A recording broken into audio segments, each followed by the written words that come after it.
What do you think C.J. Stroud's season-long passing yards is going to be now that Stephon is there? 4,000? I think he's so? getting close to 4,000. You think that's what it's going to be? Remember a couple years ago when everybody was going like towards 5,000 and we're like, man, everybody's going to break records? 3,800 or something? Probably at something least. like that. I feel like that's the floor. Wow. You've just got so many weapons there, and you got to think too. Like, think of the hype, think of the excitement around C.J. Stroud last year. He took the league by storm. Week 2 he throws for 384 yards, and we're going behind that offensive line. Now you've got an improved offensive line. Now you've got added weapons at receiver. Now you've got somebody. I'm not really overly excited about the Joe Mixon. I think Joe Mixon's past the point where there's any prime there, but a guy that could be a consistent back mixed in with some other running backs on top of that. Yeah, so if you're taking away some of the carries from Dameon Pierce, Joe Mixon isn't carrying the ball as much. Look, they're going to throw the football. They're going to want to throw this football a lot. So I think we're going to see a number that's very, very high for somebody like C.J. Stroud. And I'd probably still take the over because even if Stephon Diggs goes for 1,100 yards like he did last year, which really, Stephon Diggs, last year was one of the worst years of his career. I mean, the numbers were far below what we've even come to see. When you look at it, so we go from week 10 on for Stephon Diggs. He only hits, it wasn't even just 100 yards, 70 yards just twice. Didn't break 100 yards the final 8 games of the rest of the regular season.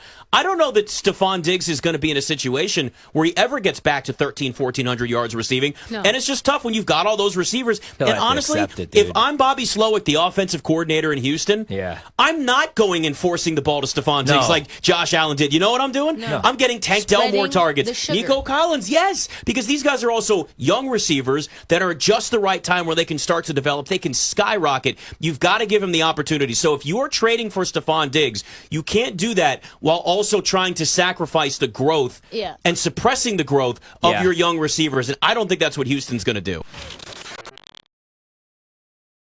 Talking to Cole Thompson, BetMGM tonight. I was sitting here looking at the odds to win the AFC right now. Chiefs are obviously the favorite at plus 325. Ravens are plus 450. But the Bills, Bengals, and now the Texans, plus 750 to win the AFC. I know we still have a draft. I know we actually have games to play down the road. But right now, Cole, where would you rank the Texans in the AFC pecking order? Probably 4th or 5th, if I'm going to be completely honest. And even then, I still have my hesitations because of Jacksonville. Listen, I get it. I love the optimism. I love the euphoric praise. I love the sense of joy that comes to the city. I've been on this beat for 4 years, and I've watched this team swelter and fall and fumble the bag late in games and go fire 3 consecutive coaches year after year after year. I've seen it, and it's great that you have optimism. But then I just say Jacksonville Jaguars, 4th place schedule, won the division, and then they went and they crumbled under pressure. Is it going to be the same for Houston? So I don't worry about that when it comes to Baltimore, even though they did lose a ton of talent this offseason because of salary cap issues. I don't worry about that with Miami because Miami at this point has kind of shown its cards. They're either going to be a really good offense with a defense that is missing a few pieces and it crumbles at the end of the year. I don't worry about Cincinnati because Cincinnati is really going to be hindered on the success of Joe Burrow, number 1. Number 2, is the offensive line going to be stable enough to hold a block? Number 3, what's going to happen with T. Higgins? And until somebody really challenges him, Patrick Mahomes is on his own level. Like, there's people in Houston that love to bring up nonsensical malarkey because if they're bored with their lives. And they say all the time, oh, there's not that much of a difference between Mahomes and Stroud. No, there's not that much of a difference between Stroud and Josh Allen or Stroud and Lamar Jackson. You're comparing Patrick Mahomes literally to guys like Kenny Stabler, Brett Favre, Dan Marino at this point in his career because of what he's done. And until someone is willing to challenge him and push him to the brink the way Joe Burrow has, it's really his division to lose. They have a good defense. They have a good offensive personnel. They're really well put together, and I love that Nick Caserio finally went after players. He actually got aggressive in free agency. He wasn't afraid of letting these moves kind of happen. He was all in. But that first-place schedule, how does that schedule pan out? What happens when potentially you lose a Will Anderson for 2 games? When did those road trips matter? How many games at home? How many games away consecutively are you playing? They're all going to be detrimental. And I think that honestly, for any Texans fan that listens right now, just remember, Jacksonville had this same optimism going into last offseason.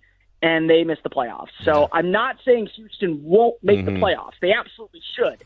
But we also said the same thing about Jacksonville, and we said the same things about multiple teams in the past. Yeah. People start to figure them out a little bit, and it eventually comes up to catch them in the rear end. Conversation, I feel like, over the last few years about Josh Allen and how he's used and how much he's running, and maybe it should be less and maybe it should be more. And well, now we have a receiver core that obviously they could change things with the draft, like you just mentioned, and what they do this offseason. But could this be a situation where we see even more Josh Allen legs this year? I think that's a matter of whether or not they are willing to expose him that way. And that's a really interesting question based on how last year came and went. I mean, last year they were pretty bent on limiting him, and they did, and they were 6-6, and they fired their offensive coordinator because they had 12 men on the field on a missed field goal and lost.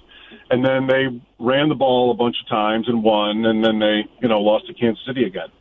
So I don't know that you can hear it in my voice. I don't know that tells us the answer, but I know that they've had an inkling toward limiting his rushing, sort of being more, careful with him, so to speak. And I don't know that answer for next year, but my guess would be they'll want to be the same way. And what's interesting about that is they don't have a running back yet. Like last year it was Latavius Murray, and then they went and got Fournette. But there really isn't a guy to sort of cut into. Allen ran for 15 touchdowns. I mean, I don't know. Like that's a really good question. It's a good question for fantasy, for their chances.